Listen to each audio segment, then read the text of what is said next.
Comunicar corretamente é uma das tarefas mais difíceis dentro das organizações.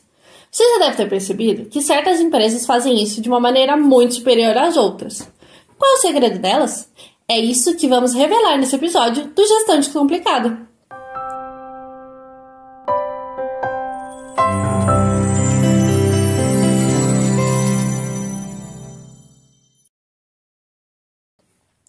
O artigo que usaremos como base nesse vídeo é o Rethinking Internal Communication, a Stakeholder Approach. Na tradução livre ao português, Repensando a Comunicação Interna, uma abordagem por stakeholders, de Mary Welch, da Universidade Central de Lancashire, e de Paul R. Jackson, da Universidade de Manchester, ambas no Reino Unido. O artigo foi retirado da base de dados Scopus, com as palavras-chave Internal Communication e Stakeholders, incluindo filtros de limitação de área para negócios, administração e contabilidade, artigos e idioma inglês. Desde a sua data de publicação, na revista Corporate Communications, em 2007, o artigo já foi citado 286 vezes. O objetivo dos autores foi realizar uma análise da literatura sobre a comunicação interna e propor uma matriz que pudesse ter uma aplicação prática, ajudando organizações a melhor identificarem como podem melhorar suas práticas de comunicação interna. Mas, enquanto buscavam referências, Welch e Jackson se depararam com um problema. A literatura sobre o assunto era pouco aprofundada.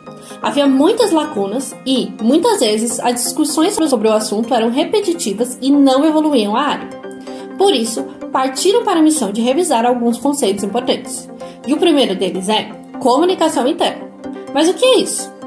Comunicação interna é o gerenciamento estratégico das interações e relacionamentos entre as partes interessadas em todos os níveis das organizações. Ou seja, é o gerenciamento profissional das interações entre todos os stakeholders de uma organização. Mas o que são stakeholders? Stakeholders são qualquer grupo ou indivíduo que pode afetar ou é afetado pela realização dos objetivos da empresa. Com isso em mente, você consegue pensar quais são as características de um stakeholder da comunicação interna? De acordo com os autores são todos os funcionários, membros da alta gestão e da gestão estratégica, gestores do dia a dia, times de trabalho, como departamentos e divisões, e grupos de projeto. Para chegarem a esses conceitos que trouxemos agora, foram estudados pensadores conhecidos sobre o tema, como Van Ryle, Argenti, Grunig-Hunt, Cheney e Christensen. E a partir desses autores, Welch e Jackson expandem seus conceitos e criam a matriz de comunicação interna, o principal resultado do estudo. A matriz de comunicação interna divide a comunicação interna em 4 dimensões: linha interna de gerenciamento de comunicação, comunicação entre pares da equipe interna, comunicação entre pares da equipe de projeto e comunicação interna corporativa. Entender como cada uma funciona é o segredo para a comunicação interna mais eficaz. Então vamos lá? A dimensão de linha interna de gerenciamento de comunicação perpassa todos os gerentes e supervisores da organização, no sentido de que todos precisam se reportar ao superior, salvo exceção de um CEO ou presidente de uma organização sem conselho. Nesse processo de comunicação interna, há uma preocupação em reportar aspectos estratégicos e papéis das pessoas da equipe. Está relacionado às atividades de gerenciamento de times, como acesso a recursos, gestão financeira e gestão de recursos humanos. A dimensão de comunicação entre pares da equipe interna aborda a comunicação da equipe, ou seja, considerando os supervisores ou gerentes de um time e os integrantes daquele time. Essa comunicação tem uma característica mais operacional e, eventualmente, estratégica, como tarefas de cada um e a discussão de resultados da equipe. Por ser intra-equipe, é considerada uma comunicação de mão dupla. A terceira dimensão é a comunicação entre pares de equipe de um projeto, e vai ainda mais profundamente nesses relacionamentos intra-equipe. Nesse nível, há a observação da comunicação entre funcionários que estão trabalhando em um mesmo projeto. Nesse caso, a comunicação está limitada a aspectos do projeto em questão, podendo ter, inclusive, questões de hierarquia entre esses funcionários. Por fim, o último nível de comunicação interna na matriz é o de comunicação interna corporativa, no qual os autores dedicam maiores reflexões. É nesse nível que a comunicação interna perpassa todos os stakeholders, pois é entre a alta gestão e os funcionários. Por isso, é predominantemente unidirecional e muitas vezes mediado por algum meio de comunicação, como uma newsletter. As principais contribuições do trabalho para a literatura da área se dão no aprofundamento da comunicação interna corporativa que acabamos de ver. Esse nível de comunicação interna tem 4 objetivos principais: promover o compromisso com a organização, promover o sentimento de pertencimento, a consciência do ambiente em constante mudança e a compreensão dos objetivos em evolução. Mas como isso pode ser feito? Vamos entender mais a fundo agora. Olhando para o primeiro objetivo, promover o compromisso com a organização. Na literatura, existem 3 tipos de comprometimento com uma organização e queremos buscar sempre este primeiro aqui. É o comprometimento afetivo, no qual os funcionários permanecem na organização porque querem estar ali. Comprometimento de continuidade, onde os funcionários avaliam os custos de sair da organização e permanecem pois necessitam. E o comprometimento normativo, que está relacionado com a obrigação de estar ali, ou seja, os funcionários permanecem pois se sentem obrigados.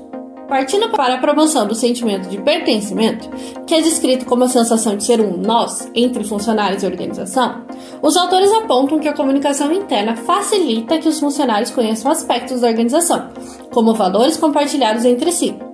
Assim, cada indivíduo pode se perceber como parte de um time. Inclusive, é nesse momento que a organização pode passar valores éticos a seus funcionários. Os próximos 2 objetivos, consciência do ambiente em constante mudança e compreensão dos objetivos em evolução, estão intrinsecamente relacionados. Aqui, cada organização pode explicar a seus stakeholders o ambiente externo e oferecer embasamento para as decisões que foram tomadas pela alta administração. Assim, os funcionários passam a entender o processo, a movimentação no mercado e os objetivos. Não só pensam, olha lá, o pessoal lá de cima mudou de ideia de novo e a gente tem que mudar tudo por aqui. Além disso, quando há essa compreensão, os funcionários passam a se tornarem mais comprometidos. Lembra que acabamos de falar desse objetivo? De modo final, a contribuição da pesquisa é, como os próprios autores o colocam, conceitual para a literatura da área.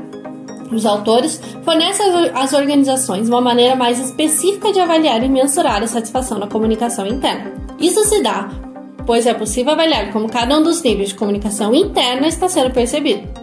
Assim, realizar ações para melhoria. Isso porque, por exemplo, uma organização pode realizar os níveis 1 e 2 de comunicação interna com primazia, mas o 3 pode ser insatisfatório e o 4 inexistente.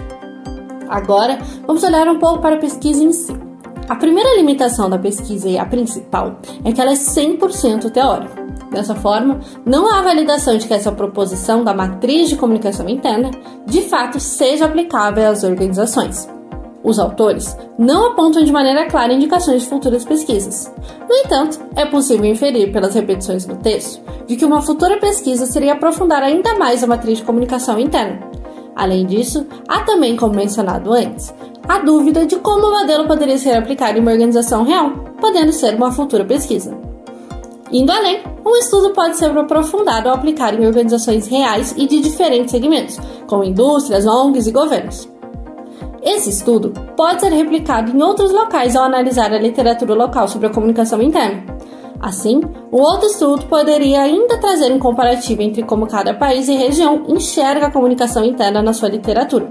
Dessa forma, o público interessado por esse artigo é majoritariamente composto por profissionais de comunicação e administradores que visam criar um ambiente com uma comunicação interna mais estratégica e que apoie os negócios. Dessa forma, profissionais de RH também podem ser incluídos no público-alvo, ao estudar a comunicação interna como uma forma de aumentar o comprometimento e retenção de funcionários na organização. Fique atento no YouTube, Spotify e redes sociais para acompanhar mais artigos sobre gestão descomplicada. Deixe seu like e se inscreva no nosso canal. Até mais!